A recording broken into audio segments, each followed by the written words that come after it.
মুফতি ফয়জুল করিম দামাত বারাকাতুহুম আপনাকে আমাকে যদি ডাক দেই পীর সাহেব চরমনাই রেজাউল করিম হাফিজাহুল্লাহ তাআলা, তাহলে এই কাটা তারের বেড়া ভেঙ্গে চুরমার করে আমরা সেই নয়া দিল্লি বিজয় করে রাম মন্দির ভেঙ্গে দিয়ে আমরা সেখানে আবার বাবরি মসজিদ গড়ে তুলবো। কথা বলেন ঠিক কিনা? আর আওয়াজ করুন ঠিক কিনা? যিনি কিনা সেই 5ই আগস্টে রাজপথে থেকে সেই বাতিলদের ভাঙচুর করে, বাতিলদের প্রাসাদ অট্টালিকা ভাঙচুর করে সেই দিন বিজয় ছিনিয়ে এনেছিলেন সৈয়দ মুফতি ফয়জুল করিম, আল্লাহ পাক সুবহানাহু ওয়া তাআলা তার হায়াতের মধ্যে বরকত দান করুন, বলেন আমিন। তিনি একটা কথা বলেছেন, আমাদের পরবর্তী টার্গেট হলো নয়া দিল্লি। কথা বলেন ঠিক কিনা? আমাদের পরবর্তী টার্গেট হচ্ছে সেই বাবরি মসজিদ, যে বাবরি মসজিদকে ভেঙ্গে দিয়ে রাম মন্দির গড়ে তোলা হয়েছে। সেই রাম মন্দির আমরা মুসলমানরা আবার ভেঙ্গে চুরমার করে আবার সেখানে বাবরি মসজিদ গড়ে তুলবো। কথা বলেন ঠিক কিনা? এই যে আপনার পাশে কাঁটাতারের বেড়া, এই কিছু দূর পরে সীমান্ত এলাকা।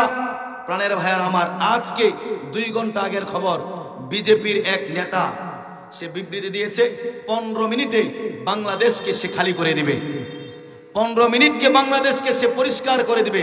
আমরা তো বলি দাদা বাবু তুমি আসো। কথা বলেন ঠিক কিনা? তুমি আসো, আমরাও প্রস্তুত আছি, দেখতে চাই তুমি কেমনে খালি করতে চাও। কথা বলেন ঠিক কিনা? প্রাণের ভাইয়ের আমার, আপনার পাশে কাঁটাতারের বেড়া যদি আবারও কোনোদিন ডাক আসে, আপনাকে আমাকে যদি ডাক দেয়, প্রাণের ভাইয়ের আমার, আলহামদুলিল্লাহ আমরা অত্যন্ত খুশি। আজকে পৃথিবীর বিভিন্ন দেশে জয়ের ধ্বনি উঠে গেছে, বলেন আল্লাহু আকবার। আফগান বিজয় হয়েছে, তালেবানরা বিজয় করে তালেবানরা এখন সেখানে রাজত্ব করছে। আপনারা শুনেছেন গত একদিন আগে সিরিয়া বিজয় হয়েছে, বলেন আল্লাহু আকবার। মুজাহিদরা সিরিয়া বিজয় করেছে, তালেবানরা আফগান বিজয় করেছে। এইভাবে বিভিন্ন দেশ বিজয় করে চলছে মুজাহিদিনরা। প্রাণের ভাইয়েরা আমার, এর পরবর্তী টার্গেট হলো মুসলমানদের মসজিদুল আকসা। কথা বলুন ঠিক কিনা? প্রাণের ভাইয়েরা আমার, ইবনে মাজার 237 নম্বর হাদিস, হযরত আনাস ইবনে মালিক রাদিয়াল্লাহু তাআলা আনহু থেকে বর্ণিত। তিনি বলেন, আল্লাহ নবী বলেছেন, ইন্না মিনান নাস, মানুষের মধ্যে এমন কিছু লোক আছে, মাফাতিহাল খায়র মাগালিকাল শাররি, যারা কল্যাণের পথ খুলে দেয় আর অকল্যাণের পথ বন্ধ করে দেয়। বলুন সুবহানাল্লাহ। আবার ওয়া ইন্না মিনান নাস, মানুষের মধ্যে আবার এমন কিছু লোক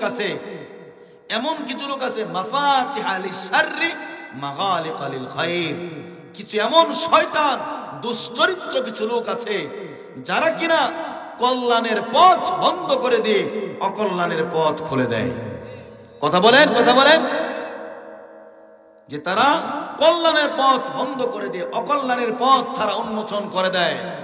মাহফিল বন্ধ করে দিতে চায়, তারা মাদ্রাসা বন্ধ করে দিতে চায়, ওয়াজ মাহফিল বন্ধ করে দিতে চায়, হক কথা বলতে দিতে চায় না। তারা শুধু চায় তাদের দাদাদের কথা বলতে। কথা বলুন ঠিক কিনা?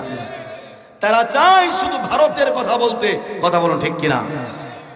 আল্লাহ পাক বলেন, ফাতুবা লিমান জাআলাল্লাহু লাহু মাফাতিহাল খায়রি আলা ইয়াদাইহি।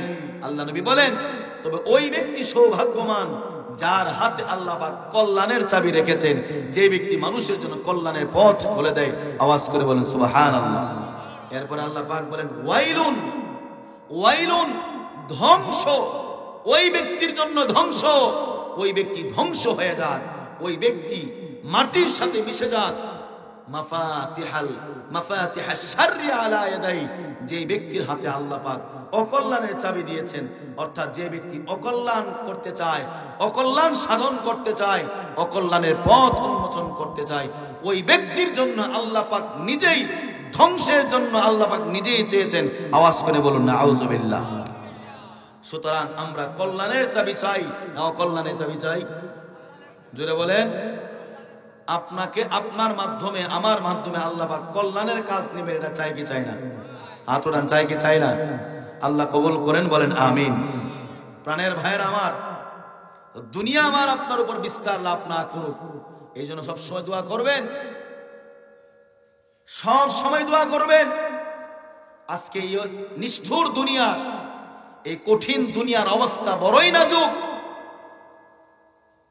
আজকে আমার দেশের অবস্থা বিগত 17 বছর অনেক নাজুক একটা অবস্থার মধ্যে ছিল। কথা বলো ঠিক কিনা? প্রাণের ভাইয়ের আমার, বিগত 17 বছর কোরআনের মাহফিল করে আপনার এই 95 ভাগ মুসলমান যেই দেশে বসবাস করে, এই দেশে কোরআনের মাহফিল করে শান্তি পাওয়া যায় নাই। কথা বলেন ঠিক কিনা?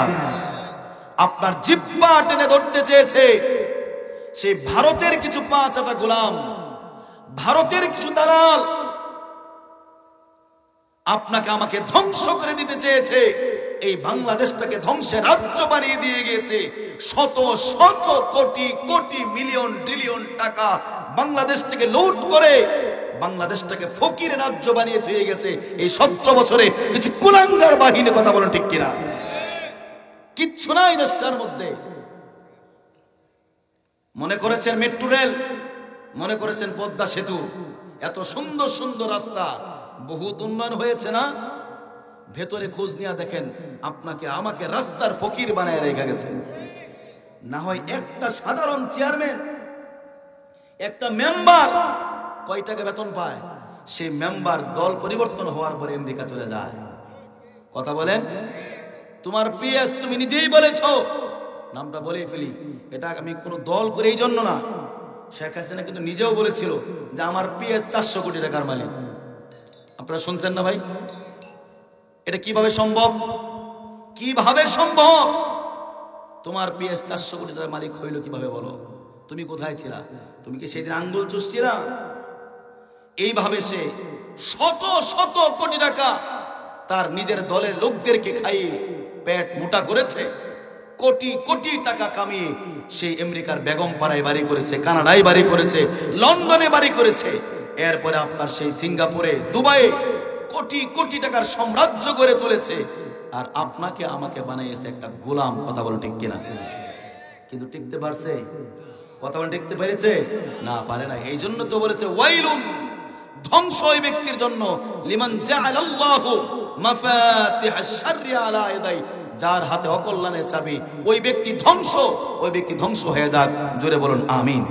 এখন আমার আপনার দেশ নিয়ে যে পাইতারা চলছে, বিশেষ করে এই সীমান্তবর্তী এলাকার লোকেরা অত্যন্ত একটা নাজুক অবস্থার মধ্যে আছে। যে কোনো সময় এই হানাদার বাহিনী, যে কোনো সময় এই ভারতের দালালেরা, যে কোনো সময় এই ভারতের মরলেরা আমার আপনার উপরে সে চড়াও হতে পারে, আমার আপনার উপরে নির্যাত স্টিম রুলার চালিয়ে দিতে পারে। এই জন্য প্রাণের ভাইয়ের আমার, সদা সোচ্চার হন, জাগ্রত হন, ইমানের বনে বলিয়ান হন। প্রাণের ভাইয়ের আমার, শমশির হাতে লন। প্রাণের ভাই আমার, প্রস্তুত লন। আল্লাহ সুবহানাহু ওয়া তাআলা যেন আপনাকে আমাকে সকলকে দ্বীনের জন্য কবুল করেন। সকালে বলেন আমিন। আরো জোরে বলেন আমিন। আমরা এই দুনিয়াতে বিজয়ী বেশি থাকতে চাই, মুজাহিদ বেশি থাকতে চাই, কারো গোলাম হয়ে থাকতে চাই না। ঠিক কিনা বলেন? জীবন দিব কিন্তু কারো গোলাম হব না। কথা বলুন ঠিক কিনা?